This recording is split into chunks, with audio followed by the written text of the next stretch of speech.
Assalamu alaikum warahmatullahi ta'ala barakatuh. Yan uwa barkamu da warhaka, barkamu da sake saduwa a cikin wani tashar ta mai albarka wato Gajimare TV.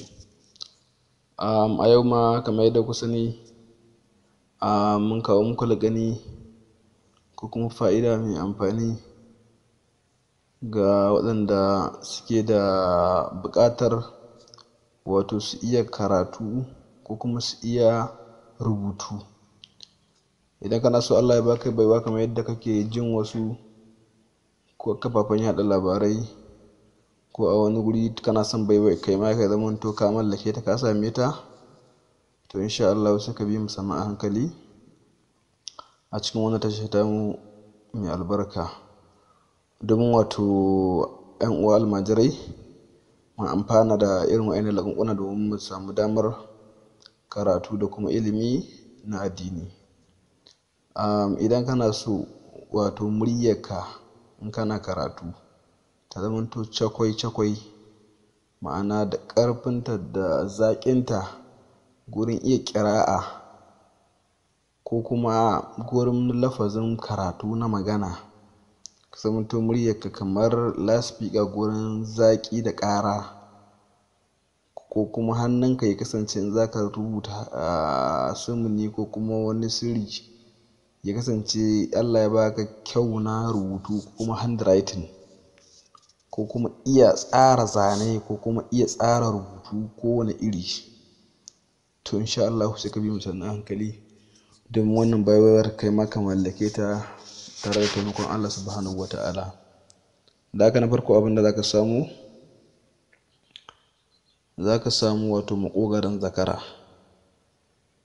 Za ka samu wato maƙogaron zakara sai ka shanya shi ya bushe. Idan ya bushe sai a niƙa ya zama gari, a dake shi ya zama gari. Idan aka dake ya zama gari sai a wanke rubutu, shi wannan rubutun wanda zan faɗa. Za a rubuta bismillahir rahmanir rahim, iqra bismi rabbikal ladhi khalaq, khalaqal insana min alaq, iqra wa rabbukal akram, alladhi allama bil qalam, allamal insana ma lam ya'lam. Sadaqallahu alazim. Daidai wannan ayoyi da na karanto daidai nan gurin zaka rubuta allo.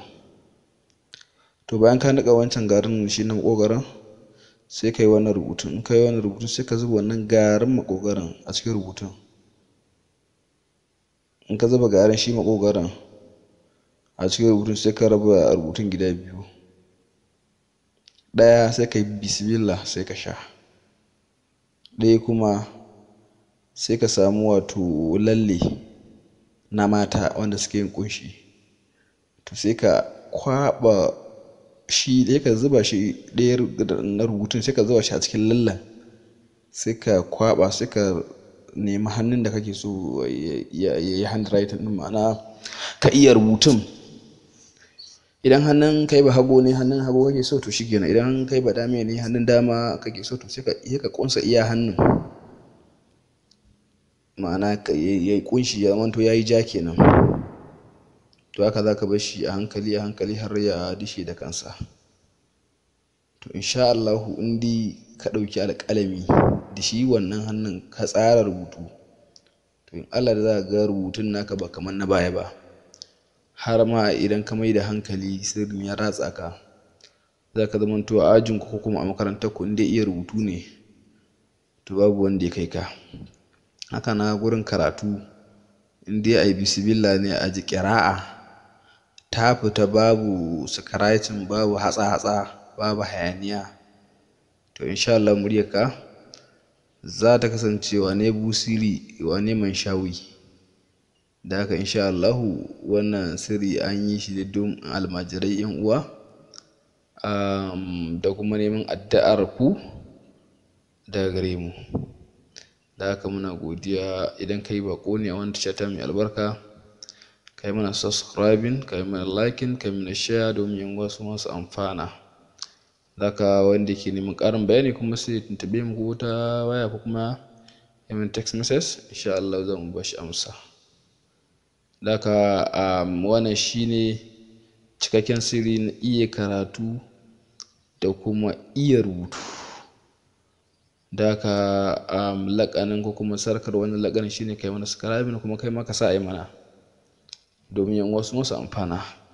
Shine wato sirrin ko kuma sadakar wannan fa'ida da muka bayar. Muna godiya, muna sallama da salati a bisa shugaba da alayansa da sahabbansa baki ɗaya.